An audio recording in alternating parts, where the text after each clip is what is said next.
ำวันแพนเอ็กโทสนะคะดูใน YouTube เมื่อคืนแล้วก็อยากทำแต่ว่าเราทำแบบคาวนะคือไม่ได้ใส่แยม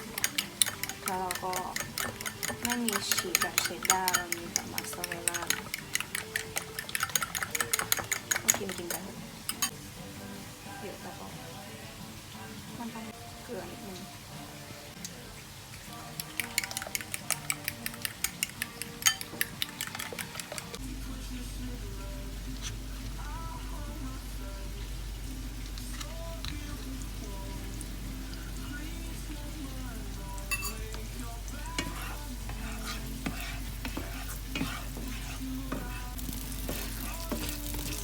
เพราะว่ามันน่าจะทำพอได้มั้ง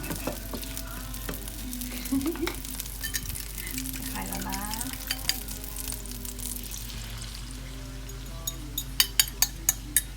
ว้าว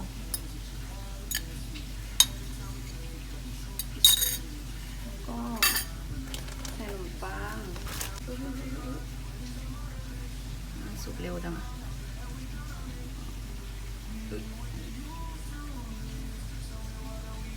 ไม่ได้พริกเว้ยมันสุกเร็วอ่ะเกินคาด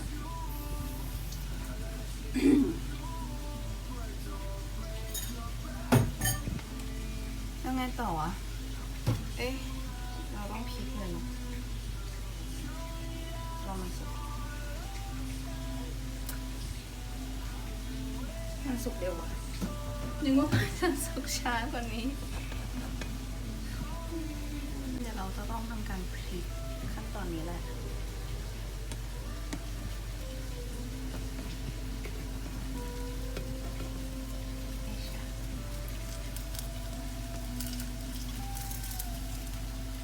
เดี๋ยวนะขอเป็น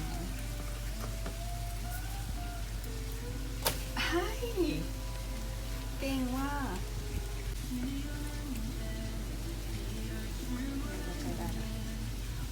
เฮ้ยมันก็ไม่ยากนะเนี่ยถ้าเราทำได้ทุกคนก็น่าจะทำได้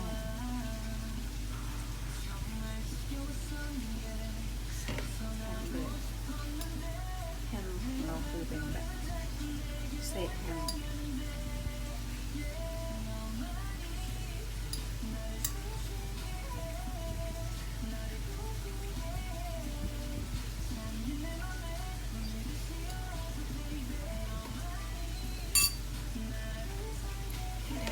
ใส่ชีสนะคะ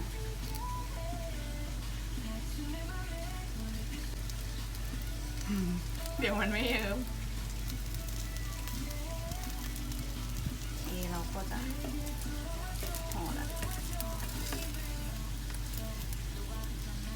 เอ้ยยะ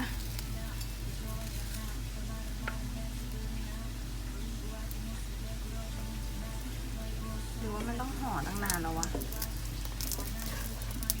มายังเนี่ยเอ้ยเราต้องห่อแล้วทุกคนเอ้ยโห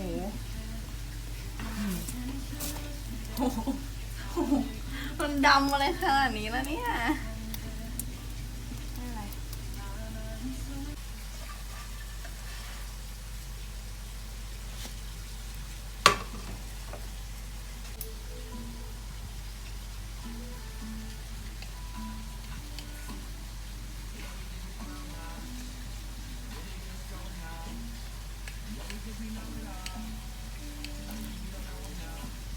เฮ้ยมันได้อยู่จะทำแล้วนะทุกคนว้าวอร่อย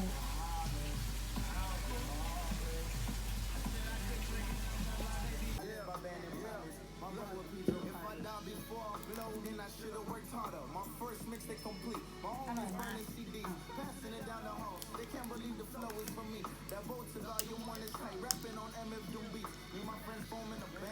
friends all getting involved. My friends invest in the time, not a lot.